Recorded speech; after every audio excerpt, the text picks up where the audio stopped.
पुढील 6 महिने मोठ्या शासकीय कार्यक्रमांचं आयोजन करणार नाही। बुलेटवरून विधान भवनात पोहोचलेल्या मुख्यमंत्री फडणवीसांची माहिती। तर बुलेटवरून येणं ही नाटकबाजी, दानवेंचं टीकास्त्र।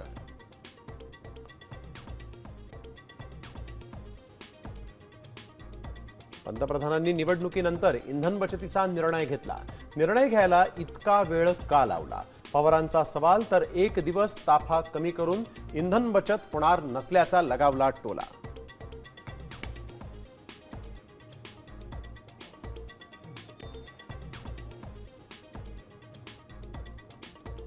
वाहन चालकांच्या खिशाला कात्री। सीएनजीच्या दरामध्ये प्रति किलो 2 रुपयांनी वाढ।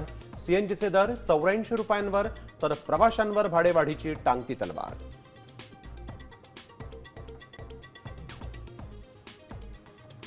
आनंद परांजपेचा राष्ट्रवादीच्या सर्व पदांचा राजीनामा।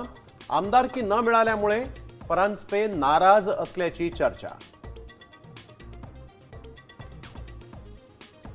पुण्यात बॉम्ब ठेवणाऱ्या संशयित आरोपीला पोलिसांनी ठोकल्या बेड्या।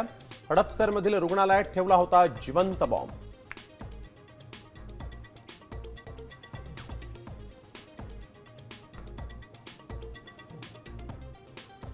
जळगावात लसीकरणानंतर चिमुकलीच्या मृत्यूचा आरोप। प्रशासनाच्या हलगर्जीपणामुळे आजोबांवर रात्रभर मृतदेह घेऊन बसण्याची वेळ। मुरदाड आरोग्य व्यवस्थेची लखतर वेशीवर।